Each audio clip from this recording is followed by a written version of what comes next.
Os voy a contar hoy de qué voy a hablar, de qué os quiero hablar, ¿vale?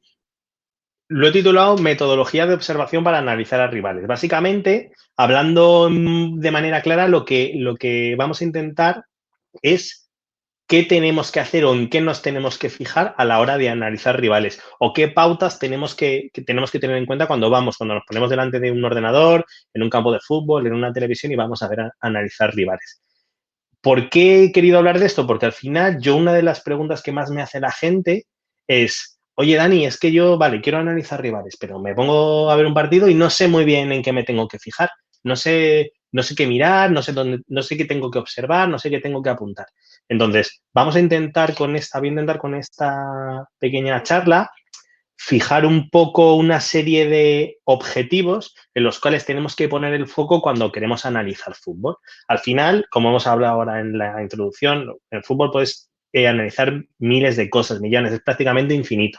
Pero sí que es cierto que yo tengo una serie de ítems, una serie de elementos donde me gusta fijarme y tenerlos controlados. Y a partir de ahí, luego ya todo lo que observe extra que considere que es importante, pues lo puedo incluir. Pero hoy os quiero hablar de esos ítems, de esos elementos de observación que es interesante pues para la hora de analizar rivales y de tener un poco claro dónde poner el foco. Vale, así que como os he contado, vamos a ver un poco de manera muy didáctica, quiero que sea como muy didáctico, va a haber un montón de vídeos, va a haber un montón de cosas muy sencillas para que realmente esta charla no sea algo que oímos, que vais a decir que bien, sino que os podáis llevar un aprendizaje y que realmente salgáis de aquí diciendo, oye, tengo las cosas mucho más claras a la hora de analizar un rival. Analizar un rival no es más que hacer una técnica DAFO que se usa mucho en empresas, que todos lo usamos, aunque realmente no sepamos que lo estamos usando. Una técnica DAFO es un análisis de debilidades, fortalezas, amenazas y oportunidades, que se hace muy habitualmente en la empresa privada, pero que también es algo que tú haces cuando analizas un equipo de fútbol. Es decir, quieres saber cuáles son las debilidades, sus puntos débiles, las fortalezas, sus puntos fuertes, que estas dos están consideradas como parte internas del propio equipo, y luego tenemos las amenazas y las oportunidades, que son factores externos, que están relacionados más con el entorno en el que nos vamos a encontrar. Y dentro de este análisis TAFO, pues bueno, lo que hemos hablado, fortalezas, por poneros algunos ejemplos, pues son las ventajas competitivas que tiene ese equipo. Ventajas internas competitivas, es decir, qué es lo que hace bien, cómo marca, tenéis ahí algunos ejemplos, cómo hacen peligro, cómo recuperan el balón, cómo evitan goles. Al final esto es lo que estamos haciendo, aunque no sepamos que estamos haciendo este DAFO, insisto, realmente lo estamos haciendo y estamos buscando pues esas cosas que hace bien el equipo, esas fortalezas, esas ventajas competitivas internas que tienen ese equipo. Y luego también, pues las debilidades, esas desventajas competitivas, esos puntos débiles. Por ejemplo, pues cómo tienen problemas para marcar, cómo les cuesta generar peligro, dónde les cuesta robar, dónde reciben más goles, dónde pierden más balones. Todo lo que se os pueda ocurrir que es una debilidad, pues estaría clasificado como un punto débil de ese rival. Como os he dicho, estas son dos características internas del propio equipo, pero luego está la parte de las características o de la externas, que serían las amenazas, que son factores que van a condicionar a ese rival y que nos van a condicionar a nosotros, pero que le van a condicionar a ese rival, es decir, pues porque a lo mejor no le viene bien el tipo del rival o el modelo de juego al que se van a enfrentar, porque tienen lesiones, porque hay estados de forma que no son adecuados, porque el ambiente no es el que les viene mejor, porque vienen de una tendencia negativa. Es decir, hay unas amenazas, algo externo que les va a afectar. Y luego, además de factores externos, hay cosas que son las oportunidades que las que tenemos que tener en cuenta porque nos podemos aprovechar de ellas. Pues experiencias, el calendario, lo mismo, el ambiente, tendencia, son cosas que tenemos que utilizar a la hora de hacer ese análisis de rival. Así que básicamente es esto. A partir de ahí, vale, muy bien. Ya sabemos cuáles son las debilidades del rival, cuáles son las fortalezas, cuáles son las oportunidades y cuáles son las amenazas. Ya sabemos el rival qué es lo que hace. Pero eso no es suficiente. O sea, yo tener esa información y tener ese conocimiento como analista, pues no es suficiente. Ahora yo lo que necesito es un plan de acción. Necesito un plan de acción para determinar cómo voy a potenciar mis propias fortalezas contra las debilidades del rival. Es decir, cómo voy a intentar sacar provecho a mis puntos fuertes respecto de lo que ellos hacen mal. O cómo voy a intentar que no me hagan daño, porque yo sé que este equipo tiene unas determinadas fortalezas, unos determinados puntos fuertes y necesitamos minimizarlos de alguna manera. Entonces, para todo esto tenemos que montar un plan de acción. Un análisis de rival en el que yo tengo un conocimiento muy intenso, muy grande, sé lo que hacen, sé cómo juegan, sé en sus puntos fuertes, sé todo, pero no tengo un plan de acción, pues realmente es como que es un conocimiento sin aplicación, sin ningún tipo de aplicación a mi equipo. Entonces, un análisis de rival sin un plan de acción no tiene sentido, ¿vale? No le vamos a dar el uso. Ese plan de acción tendrá que estar luego hablaremos, pero con unas determinadas pautas puestas, unas recomendaciones, una parte prescriptiva por el analista, pero es un plan de acción que se lleva a cabo conjuntamente en un staff dirigido por un primer entrenador, que es el que determina ese plan de acción. Por eso, al final, el mundo del análisis no es algo que tenga que recaer solo en el analista, sino que es algo acordado, consensuado, es algo que tenemos que tener en cuenta y que es una cultura que se tiene que tener dentro de un staff. Y una vez que tenemos ese plan de acción, al final, ese análisis se representa en una serie de informes. Perdón, que se me ha ido. En una serie de informes. Es decir, vamos a tener unos informes, vamos a tener que generar unos informes con toda esa información de nuestro análisis de debilidades, fortalezas, amenazas y oportunidades, con nuestro plan de acción y a partir de ahí tenemos que generar un contenido que va a ser el que se le proporcionemos a nuestro cuerpo técnico o a nuestras jugadoras, en mi caso en concreto. Entonces, formatos típicos que hay, pues un informe escrito, donde yo cuento todas estas debilidades y las explico, las detallo, las redacto de la manera que yo considere. Puede haber un informe gráfico, donde es una mezcla de texto con imágenes, con diferentes elementos de visualización, donde explico también todos estos comportamientos del rival, o un videoinforme, que es un poco la tendencia, que yo es un poco más en lo que más creo, porque creo que es lo más práctico. Sí que es cierto que todo ayuda, pero bueno. Entonces, al final, de manera resumida, un análisis de rivales, hago ese conocimiento DAFO. A partir de ahí ya sé cómo es mi rival, cuáles son los puntos fuertes, débiles, amenazas, oportunidades, y genero un plan de acción y lo represento en un informe que se lo proporcionaré a las terceras partes interesadas, staff, jugadoras o quien sea necesario. Es tan sencillo como esto.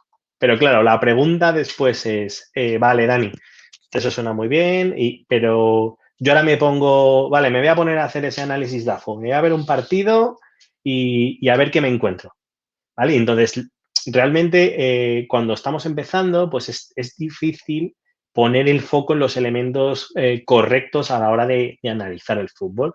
Con la experiencia, al final, es mucho más fácil, pero al principio es complicado. Y la gente, me gusta poner esta foto porque la gente cuando dice, oye, Dani, es que analiza, ve mucho fútbol, tal, la gente se cree que yo estoy viendo el fútbol así, en realidad. Estoy en el sofá con una cerveza viendo el partido. Y la realidad es que observar el fútbol es un proceso inteligente y es un proceso duro que se parece más a esto, ¿vale? Que se parece más a un proceso en el que tienes la mente al 100%, todos los sentidos puestos en los que estás viendo, donde al final cuando tú acabas de ver un partido te duele incluso la cabeza porque has puesto muchísima atención y estás muy concentrado en ello. Entonces, al final, hay un proceso de observación en el que tienes que identificar diferentes elementos que te interesen y que requieren de esta metodología. Así que os voy a intentar contar cuáles son esos elementos en los que yo me baso a la hora de hacer el análisis del rival, ¿vale? Que no son los elementos que quizá se basa otro analista o que no es algo estándar, sino que son los que yo uso, ¿vale? Son los ítems que a mí me gusta fijarme cuando estoy analizando un rival. Insisto, hay infinitas cosas que se pueden observar. Hay un montón de cosas que podéis visualizar, que podéis analizar de todo tipo, ¿vale? Pero yo me baso inicialmente en una serie de elementos más definidos y a partir de ahí pues ya voy entrando en más detalle. Así que os lo voy a intentar ir contando con un montón de vídeos y de información. Lo primero que hago es, evidentemente, hacemos todo ese análisis en función de las fases del juego que ya conocéis. Tenemos nuestra fase ofensiva, que es nuestro ataque organizado. Cuando perdemos el balón, En el momento de perder el balón nos pasamos a una transición ataque-defensa, después una fase defensiva y una transición defensa-ataque. Estas son las fases del juego. Evidentemente, yo necesito saber cómo se comporta el rival en cada una de las fases del juego. Entonces, yo lo marco de esta manera. Cuando estoy analizando la fase ofensiva, defino al rival como que tiene dos opciones principales, dos opciones troncales, que es hacer un juego directo en un extremo o hacer un juego combinativo en el extremo opuesto.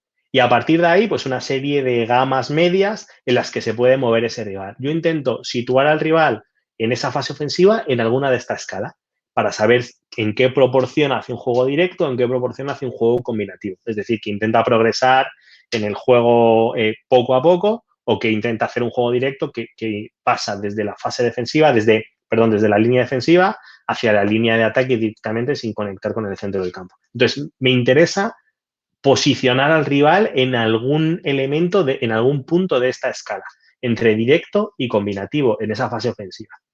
Cuando se pierde el balón, paso a la transición de ataque-defensa, es decir, cómo se comporta el equipo cuando ha perdido el balón.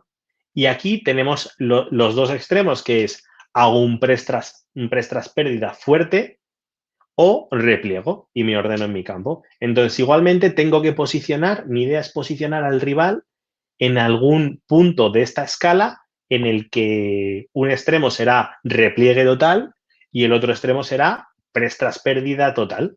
Entonces, normalmente los equipos se sitúan en puntos intermedios. Tengo que intentar identificar en qué punto intermedio se va a situar el equipo que estoy analizando, porque me va a dar una visión de cuál es su comportamiento general en esta fase.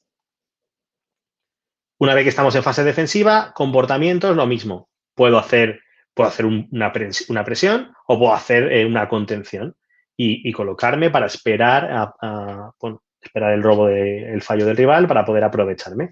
Igualmente, intentamos posicionar al rival en esta escala, en el punto que consideremos.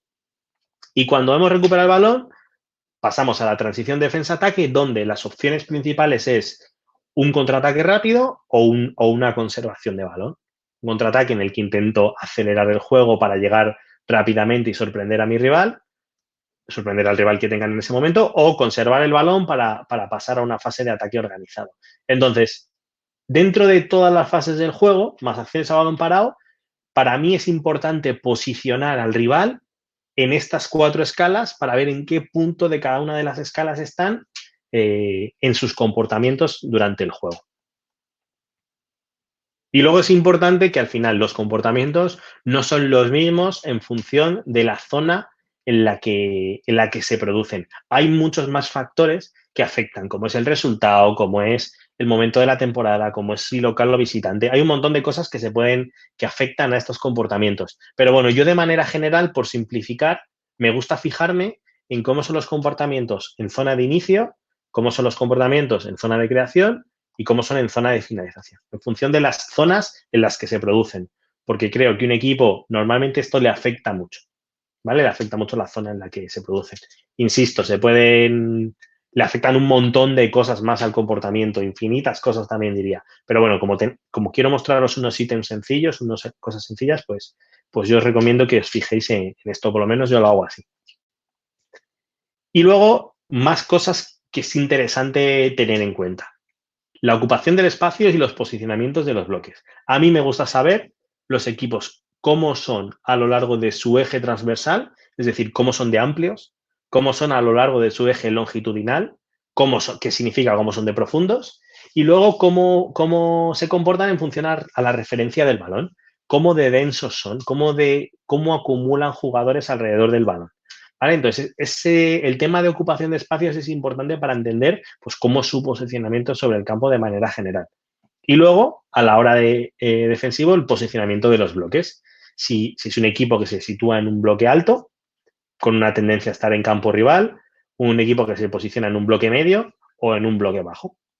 Entonces, vamos a empezar a ver ejemplos. Yo estos elementos me gusta tenerlos muy claros y es algo que observo principalmente en un equipo. Vamos a ver ejemplos de equipos y diferentes situaciones en las que podemos analizar estos comportamientos. Por ejemplo, eje transversal, ¿vale? La amplitud. Vamos a ver aquí amplitud defensiva. Vemos un equipo donde está marcada la amplitud defensiva que tiene, donde vemos las distancias que tienen entre elementos de la misma línea.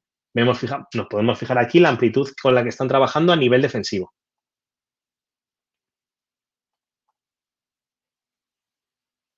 Y luego también podemos observar la amplitud ofensiva. En este caso vemos que es Brasil, es un partido que está atacando y vemos cómo su posicionamiento a lo largo de este eje, que nos marca la amplitud con la que está atacando.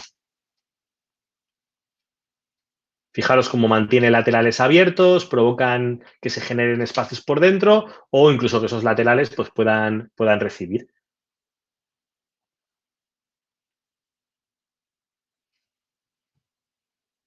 Fijaros, tenemos, esto es la observación que yo hago a lo largo del eje longitudinal que me permite ver pues, la amplitud ofensiva del equipo. Fijaros un caso contrario, por ejemplo, donde antes veíamos a los laterales muy abiertos y ahora vemos al equipo que está por dentro, donde la amplitud es completamente diferente, ¿vale? Mismo equipo, situaciones diferentes. Entonces, esto es un elemento importante a observar. Perdón, el eje transversal, le he dicho antes longitudinal, el que me va a marcar la amplitud del equipo. Luego queremos también saber la profundidad del equipo, es decir, cómo se comporta en el eje longitudinal, cómo de separadas están sus líneas, cómo de amplios son. Fijaros aquí una amplitud alta donde vemos la diferencia entre línea defensiva y línea ofensiva, en este caso, a nivel de ataque, cuando están atacando.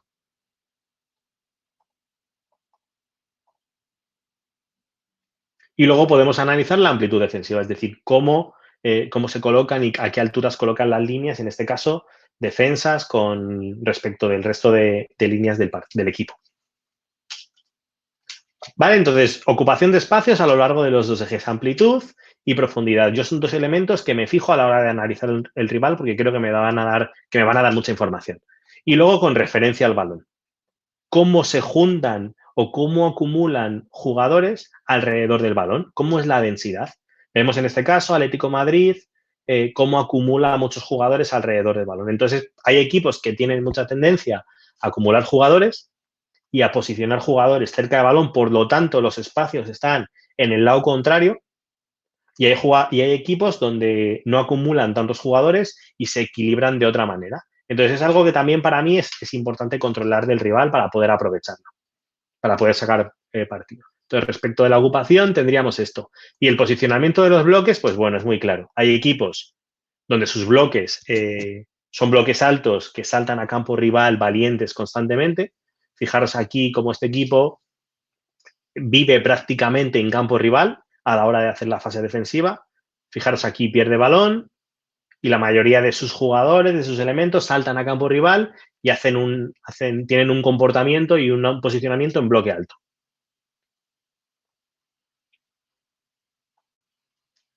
Tenemos equipos que se comportan, que se posicionan en esos bloques medios, equipos que son más equilibrados, que quizá arriesgan menos, pero no les gusta estar atrás. Fijaros en este caso cómo posicionan ese bloque medio y trabajan a nivel defensivo a partir de ese bloque medio. Y luego hay equipos donde directamente pasan a meterse en su campo y hacer un posicionamiento en bloque bajo. Este caso, de nuevo, Atlético de Madrid, bloque bajo, líneas juntas, podemos ver que es un bloque bajo, pero que realmente no hay muchas distancias entre líneas, sino que tienen las líneas relativamente cercanas. ¿Vale? Entonces, más elementos de manera general que tenemos que observar. Esta ocupación de los espacios y este posicionamiento de los bloques.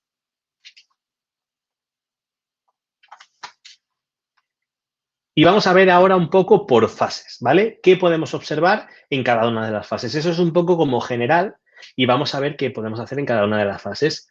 Fase ofensiva. Yo lo primero que me fijo, que tampoco es que sea lo más importante, pero me fijo un poco en la estructura en inicio. Normalmente los saques de centro, pues es el mejor momento para ver el sistema general que va a tener el equipo. Es cierto que el sistema al final no nos dice gran cosa, ahora hablaremos de ello, simplemente es una posición de partida, un posicionamiento que tienen los equipos en partida, pero bueno, nos da una pequeña información. Fijaros aquí, 4-4-2 con dos medios centros. ¿Vale? Entonces, la estructura en inicio es importante. Y luego, dentro de esta estructura, hay que analizar la dimensión estática y la dimensión dinámica de la estructura. Es decir, la dimensión estática es precisamente, pues eso, ese posicionamiento en un saque de centro, cuando los equipos están parados. Donde vemos, por ejemplo, aquí un equipo un 5-4-1 con un 4-1-3-2 aproximadamente, ¿vale? Entonces, tenemos esa dimensión estática. Pero luego lo que nos interesa en realidad es la dimensión dinámica, que es, pues, precisamente ese dinamismo del sistema, la movilidad, los comportamientos, las funciones, las misiones que tienen los jugadores sobre el terreno de juego. Eso es lo que marca un poco la diferencia entre un sistema que no te dice nada, porque un 1-4-4-2, un 1-4-3-3 no dice gran cosa, y lo que dice de verdad y lo que marca es ese dinamismo de ese sistema. Entonces, es algo que es lo que tenemos que analizar del sistema. Por ejemplo, vemos aquí un equipo con un 4-2-3-1, pero realmente un dinamismo de mediocentros que un mediocentro viene a pedir, otro mediocentro se descuelga, donde hay comportamientos de extremos por dentro y por fuera, donde hay una media punta que llega en segunda línea y donde podemos aprovechar para marcar los recursos que tiene este rival dentro del dinamismo. Vemos aquí donde, por ejemplo, se marcan los diferentes recursos o misiones o ideas que tiene el rival en ese dinamismo de su sistema, ¿vale? Entonces ya es una parte muy importante, tener en cuenta que el sistema como tal, estático, no nos dice gran cosa y lo que tenemos que hablar es las evoluciones de ese sistema y cómo son los comportamientos respecto de la fase ofensiva. Esto es lo que nos interesa. Y luego estos son los elementos que yo tengo como ítems principales a la hora de observar. Dentro de que hay muchísimas más cosas, insisto, que no os quedéis con que solo hay que controlar esto, sino que esto es como una base que podemos utilizar pues como referencia, sobre todo si estamos empezando o si queremos tener, si a lo mejor queremos tener como una base sobre la que poder analizar.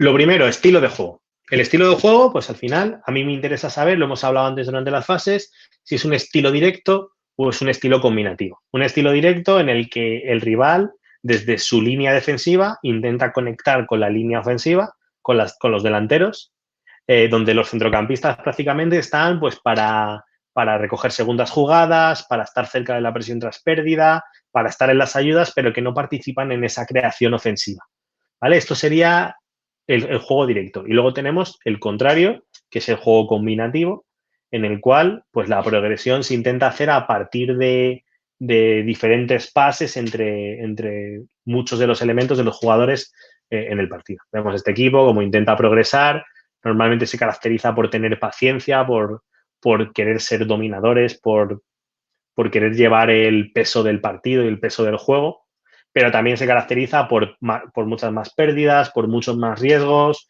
por tener a jugadores fuera de posición cuando se produce esa pérdida. Entonces, bueno, son diferentes estilos que hay que tener en cuenta. Normalmente, como he dicho al principio, pues cada uno de los equipos se posicionará en uno de ellos de una manera más marcada o menos marcada. Luego a mí me gusta tener en cuenta los carriles de juego, sobre todo en inicio. En inicio, ¿por qué? Porque va a marcar desde su organización ofensiva y desde mi organización defensiva, va a marcar cómo voy a poder hacer las presiones y cómo me tengo que comportar a la hora de tener mi primera línea de presión. Entonces, me gusta saber cuáles son los carriles que utilizan en salida. Hay equipos que tienen una tendencia a utilizar carriles interiores. Fijaros aquí como Real Madrid está intentando construir y está buscando todo el rato carriles interiores para conectar. Fijaros aquí, llegan a creación, por dentro, por carriles interiores, vuelven a inicio, a centrales y de nuevo, pese a tener posibilidades por fuera, intentan conectar por dentro para progresar por carriles interiores. O hay equipos que tienen más tendencia a ir hacia carriles exteriores. Vemos en este caso, es un caso donde una jugada donde progresan desde inicio e intentan atacar por fuera, ¿vale? Importante también en la fase ofensiva y en fase defensiva que no solo que veamos el estilo, los carriles de juego o los carriles de finalización o las ocupaciones que vamos a ver ahora, sino que veamos quiénes son los elementos clave en cada uno de estos comportamientos. Es decir, quién marca, qué jugador o jugadora marca el estilo directo, qué jugador o jugadora marca ese estilo combinativo, quién en inicio es más fuerte, es más poderoso o quién es más débil, a quién le puedo presionar de una manera, a quién le puedo presionar de otra. Entonces, cuando entramos en analizar carriles, estilos, estamos hablando de comportamientos grupales, pero también estamos hablando de comportamientos individuales, de decir, quién es el jugador o la jugadora que tiene peor salida en inicio por fuera, quién es la central que le cuesta conectar por dentro. Es decir, todos esos comportamientos a nivel grupal y a nivel individual los tenemos que tener relativamente controlados. Ocupación en zonas de finalización. Esto es importante y es una información muy útil para los jugadores. Cuando los equipos llegan a zonas de centro remate, como es este caso, perdón que se me ha ido, un segundito.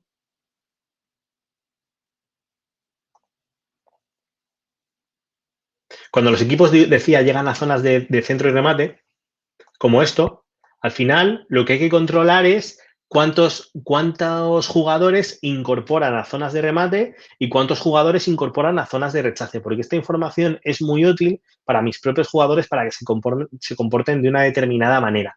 Al final, si yo sé que van a entrar a remate a zona de área, por ejemplo, 2 delanteros, sé que mis centrales van a estar en situación de 2 contra 2. Entonces, quizá necesito una ayuda, quizá necesito que los laterales se junten para ayudar y desproteger a lo mejor a la jugadora lejana. Vemos aquí, por ejemplo, llegan a centro lateral y fijaros cómo es el comportamiento.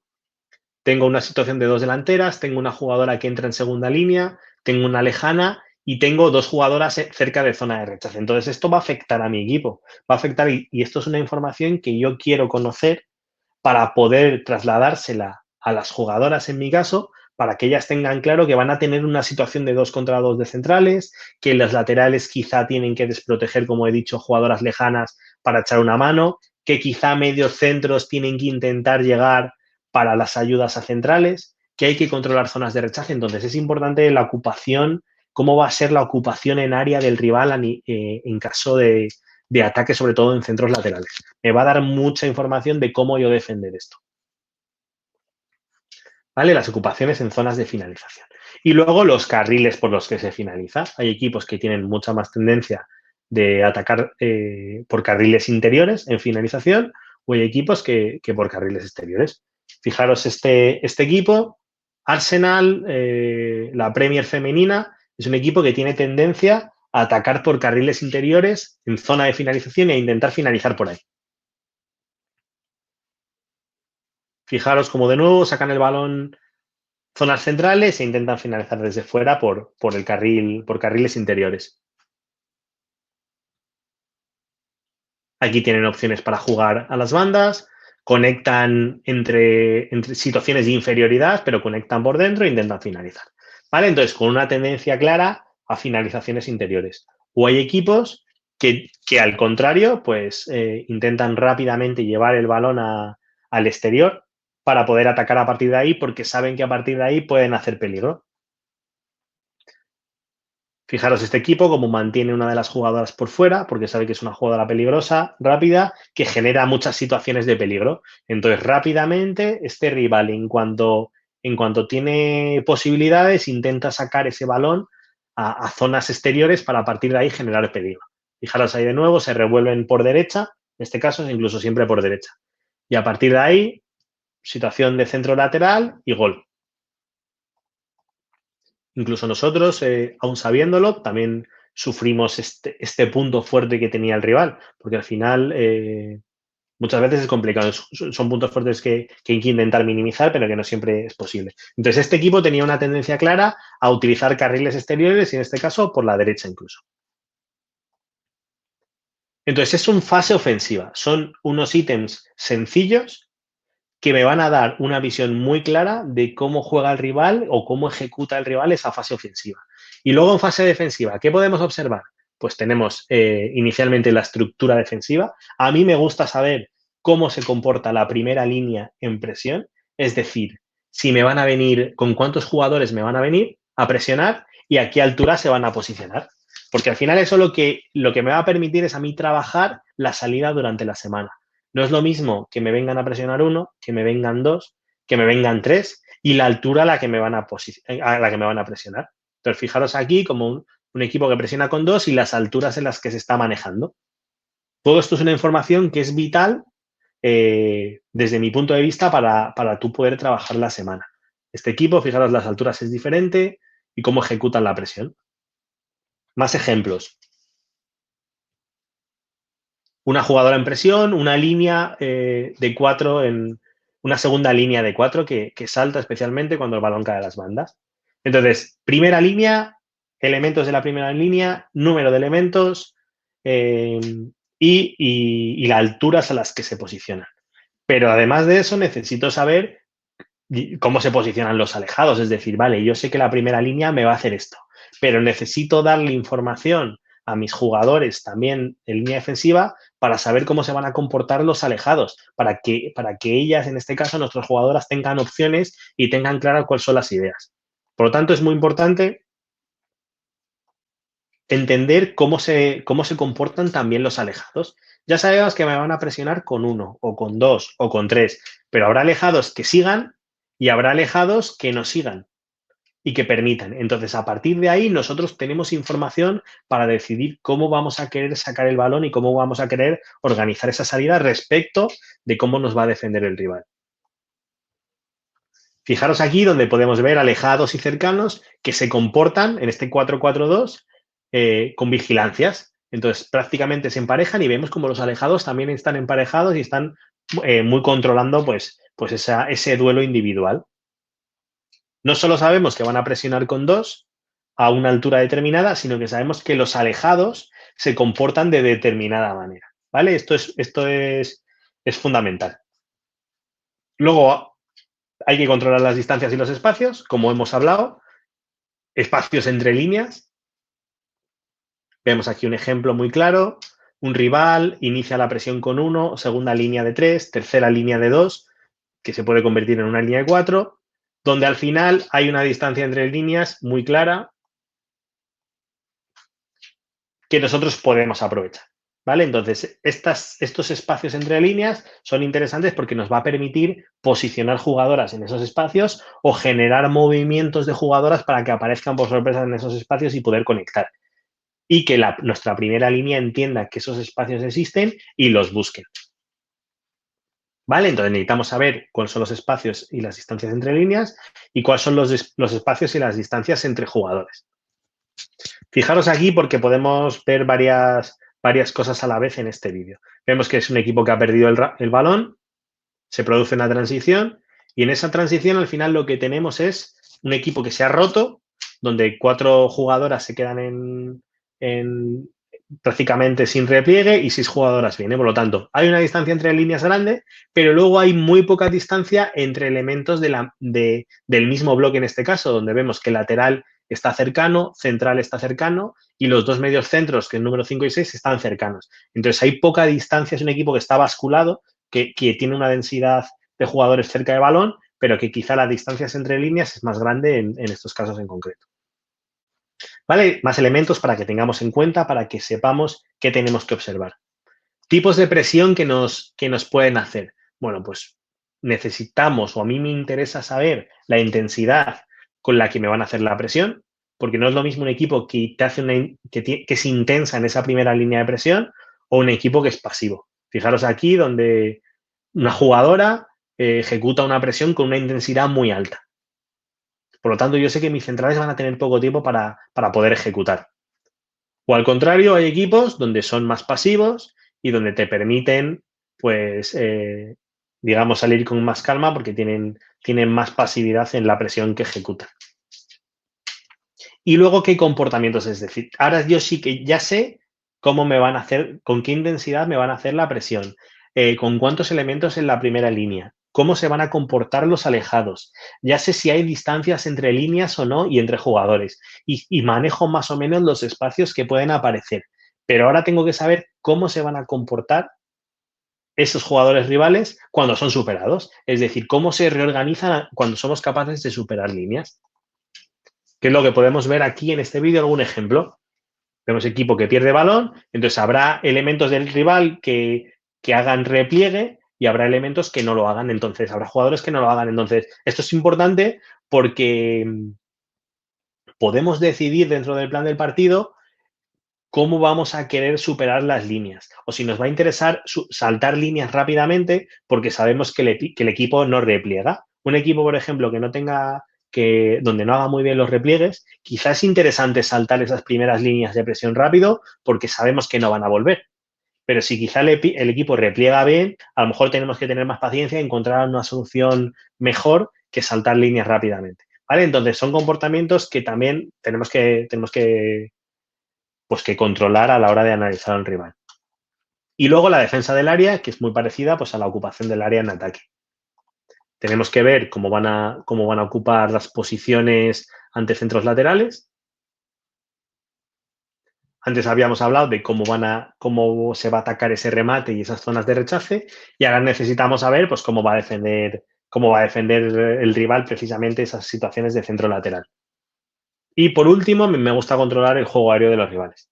Me gusta saber quiénes son los puntos fuertes y los puntos débiles a la hora de realizar disputas aéreas, porque eso me va a permitir que en alguna situación de partido en el que me vea obligado o en que yo decida que me interesa el juego aéreo, voy a poder decidir quién es el duelo que tengo que buscar de mi jugador respecto del rival. Si sé quiénes son los puntos fuertes en su juego aéreo, yo sé quiénes son los míos, voy a poder emparejar algo en el que yo salga beneficiado.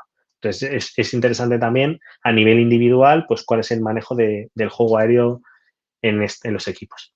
¿Vale? Entonces, estas son cosas que podemos observar en la fase defensiva. Insisto que hay muchísimas más y que hay un montón de cosas, pero esto son unas pautas generales que podemos tener en cuenta y que nos van a ayudar a mantener el foco precisamente cuando estemos viendo un partido de fútbol y queramos saber pues, cómo se comporta el rival en esta fase defensiva. Y luego las transiciones. Las transiciones, de manera general, habíamos hablado de comportamientos tras robo, que es contraataque y conservación, y comportamientos tras pérdida, que es pues esa presión tras pérdida o ese repliegue. Entonces, ¿aquí qué queremos controlar? Queremos controlar dónde se producen las recuperaciones de manera general y dónde se producen las pérdidas, ¿vale? Para entender un poco, pues, dónde puede haber transiciones durante el partido. Y luego vamos a ver los comportamientos. Comportamientos tras robo de balón, pues puede haber una tendencia a realizar contraataque, en el cual cuando haya un robo de balón, el rival rápidamente va a incorporar recursos al ataque, va a intentar llevar el balón lo antes posible a zonas ofensivas para intentar marcar gol. Entonces, esta es una tendencia que puede tener el rival.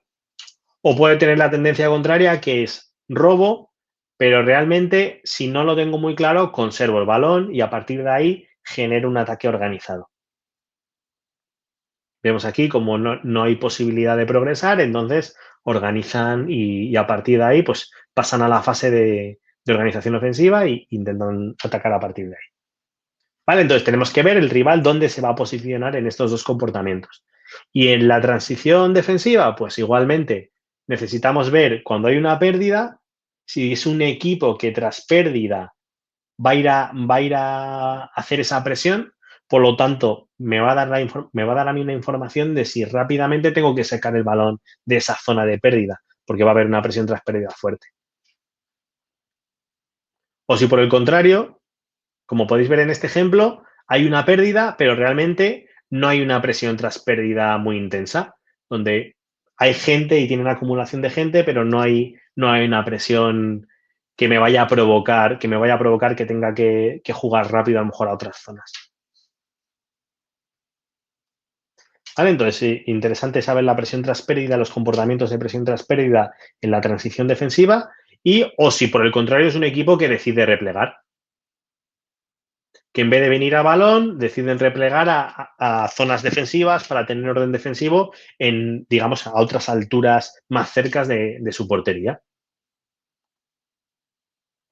Fijaros aquí de nuevo, pérdida y los comportamientos se ven muy rápido, como todas las orientaciones corporales y los perfiles es para replegar en vez de para hacer una presión tras pérdida. Entonces, esto es lo que veríamos, lo que de manera general nos interesa conocer de un rival o lo que podemos observar durante una transición. Además de, por supuesto, los elementos individuales clave que nos pueden hacer daño en esta transición. Los jugadores que corren la transición, jugadores veloces, los jugadores que lanzan la transición, que suele ser gente que está cerca de la zona de robo que tienen desplazamientos largos o que son jugadores verticales que son capaces de conectar y superar líneas. Entonces, bueno, son más cosas y más pautas y más ítems que podemos observar en las transiciones a la hora de analizar un rival. Y luego, por último, pues las acciones a balón parado. Acciones a balón parado, pues tenemos que ver el tipo de lanzadores, las zonas a las que lanzan, jugadores en zonas de remate, si hay bloqueos, si hay movimientos, gente en rechaces, zonas de vigilancias. Entonces, son cosas generales que tenemos que tener en cuenta en las AWPs ofensivas y en las defensivas, pues un poco lo mismo. Cómo se posicionan, si defienden en zonas, si defienden en individual, cómo hacen las salidas si se va en corto, cuáles son las tendencias del portero. Entonces, también aquí hay un montón de elementos que podemos observar en el balón parado. Y a partir de ahí, una vez que ya hemos visto, bueno, pues una serie de ítems que podemos intentar analizar para entender del rival, ya tenemos todo el conocimiento, pero con ese conocimiento, como he dicho antes, pues no es suficiente. Ese conocimiento lo tenemos que convertir en algo entregable que podamos pasar a un staff o que podamos pasar a unas jugadoras. De manera general, una estructura de un informe de rival, pues bueno, podríamos considerar que tiene estas partes, que no siempre tenemos que meter todas, pero que es interesante que las tengamos en cuenta para que nosotros decidamos cuáles queremos incluir o no. Una pequeña introducción del rival, una situación actual que puede ser la clasificación, la tendencia en la que vienen, una presentación individual de jugadores, de cómo son los jugadores, sobre todo puntos fuertes, puntos débiles, jugadores más importantes, unas alineaciones, las últimas alineaciones que ha tenido este equipo y junto con una alineación esperada, es decir, qué creemos que va a sacar el rival durante la semana. Luego vamos a explicar ese análisis de las fases del juego que hemos hecho previamente, ¿vale? Que lo podemos explicar, como hemos dicho, de manera escrita, lo podemos explicar en vídeo, lo podemos explicar de manera gráfica. Tenemos diferentes opciones.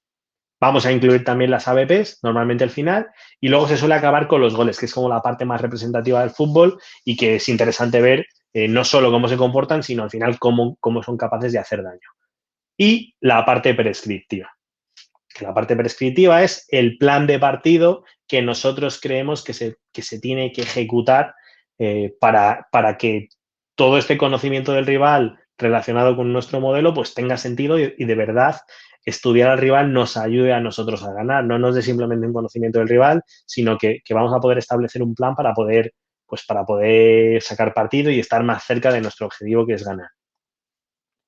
Y luego, bueno, pues al final, porque veáis algún ejemplo de cómo se puede hacer elementos gráficos a la hora de explicar los comportamientos en las diferentes fases del rival. Aquí tenéis un ejemplo de un vídeo informe de rival que, bueno, le voy a pasar muy rápido, pero simplemente comentaros que son 8 minutos, bueno, creo que no llega, 7 minutos de vídeo de rival, en el cual aquí, después de todo nuestro trabajo, vamos a ver 7 minutos que le vamos a mostrar a las jugadoras, en mi caso en concreto, donde yo al final lo que hago es que meto la primera parte, cómo atacan su fase ofensiva, que normalmente la integro con la transición y donde podemos ver pues cómo se comporta este equipo en su fase ofensiva. Vemos que es un juego directo. Normalmente utilizamos algunos elementos extra para apoyarnos. En este caso, por ejemplo, es una imagen de cuáles son los desplazamientos largos de algunas de sus jugadoras, que nos va a ayudar pues, un poco a reforzar nuestra idea. ¿Vale? Entonces, a partir de ahí, pues les mostramos la fase ofensiva, cómo hacen daño. Sí que hablamos también de jugadoras a nivel individual. Por ejemplo, vemos aquí cómo marcamos quiénes son las jugadoras que en determinadas fases marcan un poco la diferencia y que nos gusta controlar. Y luego ya les mostramos pues la fase defensiva, cómo defiende este rival, cómo utiliza, cómo se posiciona a nivel defensivo pues para intentar que no le hagan daño. Entonces, si os fijáis, han sido 2 minutos más o menos de fase ofensiva y van a ser otros 3 minutos, una cosa así, de fase defensiva, donde vemos todos los elementos que os he contado previamente, los tengo que intentar sintetizar para mostrarlos aquí en 8 minutos. De todo lo que yo he observado, al final he decidido qué es significativo y qué no es significativo. Entonces, en función de lo que yo haya decidido y acordado un poco con el staff, pues a partir de ahí generamos este video informe. Luego nos apoyamos mucho también de incluir tareas de entrenamiento donde realmente les estamos diciendo el plan de partido. Al final, yo hablo mucho del plan de partido por esto, porque no solo les vamos a decir a las jugadoras cómo es el rival o cómo se comporta, sino que les estamos diciendo cómo es el rival y cuál es nuestro plan de partido para hacer daño a ese rival. Entonces, les estamos mostrando también nuestro trabajo en los entrenamientos, que ya durante la semana se les ha comentado, para que ellas vean pues precisamente cómo podemos hacer daño al rival y cómo lo hemos trabajado durante la semana. Es una manera de reforzar también pues, nuestro trabajo y de que ellas estén alineadas con nosotros y entiendan realmente que una tarea de entrenamiento no se hace porque sí, sino que se hace con unos objetivos.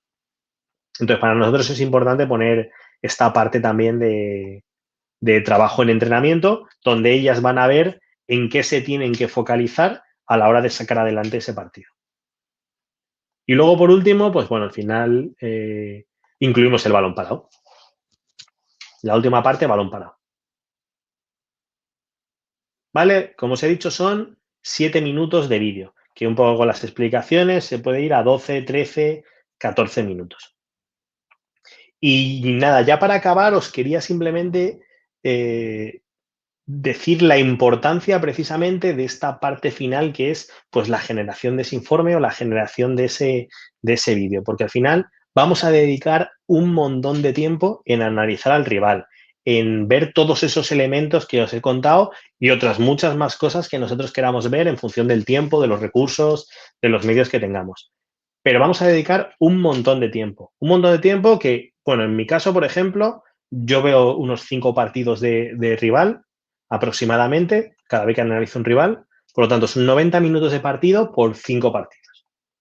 Y luego, una vez que he analizado 5 partidos, pues al final yo tengo una serie de cortes hechos con videoanálisis, que los cuales me pongo a seleccionar cuáles son los que realmente me interesan y me pongo un poco a visualizarlos de nuevo para entender mejor los comportamientos. Porque muchas veces viendo el partido y cortándolo, te das cuenta de cosas, pero luego vuelves a ver los cortes nuevas veces, vuelves a ver las salidas, vuelves a ver determinados comportamientos. Entonces, esto es un poco aproximado, pero otros 100 minutos, por ejemplo, alrededor de 1 hora y media dedicado a esos cortes que ya he hecho, pues volver a ver los que más me interesan.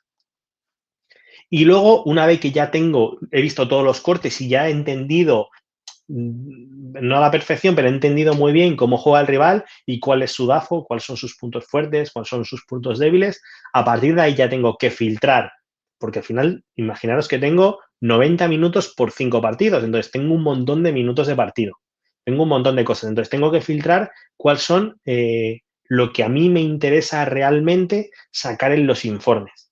Porque es fundamental, porque al final las jugadoras, en mi caso, van a ver 8 minutos de vídeo. Entonces, para mí es clave de esos 5 partidos seleccionar los 8 minutos de vídeo que mejor representan cómo juega el rival. Porque es muy fácil coger un partido, cortar 4 ocasiones y decir, mira, el rival me hace daño de estas 4 ocasiones. Esta por banda derecha, tal. Pero realmente ¿eso es correcto? ¿Es un patrón? ¿Siempre hacen daño de esa manera o es algo que es circunstancial o que ha ocurrido en un partido?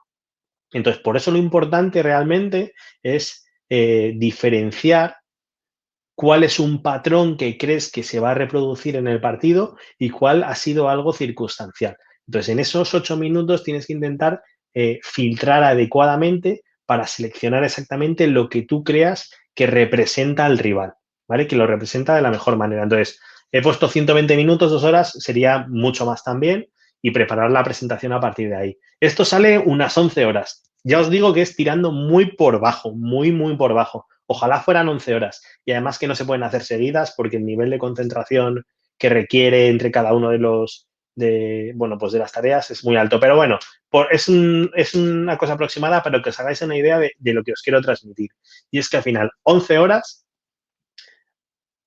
se van a representar en 20 minutos de un informe, quizá que lee el staff, 20 minutos que dedica el staff a ver un informe, 30 minutos quizá que le pasamos de cortes, así como en bruto, con diferentes acciones y demás, para que, bueno, pues que el staff tenga muy claro, tenga más o menos claro cómo juega el rival, y 8 minutos de vídeo a la plantilla. Entonces, es muy, muy, muy importante que esa entrega, que esos 20 minutos que van a dedicar a leer en ese informe, que esos 30 minutos de vídeos que van a ver en bruto el staff, o que ese vídeo informe que vas a presentar a la plantilla sea, tiene que ser lo más perfecto posible que puedas, porque es el momento en el que en el que tu trabajo va a tener sentido. Si consigues que tu trabajo tenga sentido, es decir, que, que ellos con ese poco tiempo que van a dedicar, porque al final tienen pues otras dedicaciones y demás, que en ese tiempo que van a dedicar sean capaces de entender cómo juega el rival. Y si luego además eso se reproduce en el partido, al final es cuando puedes considerar que tu trabajo está hecho correctamente. Insisto, es muy fácil hacer 8 minutos de vídeo de un rival, pero es muy difícil representar a un rival en 8 minutos, que no es lo mismo. Así que nada más, muchísimas gracias por vuestro tiempo, por escucharme. Aquí tenéis mis datos de contacto, me podéis encontrar en Objetivo Analista, quien queráis, cualquier pregunta, cualquier duda que tengáis, pues yo estaré encantado de ayudaros.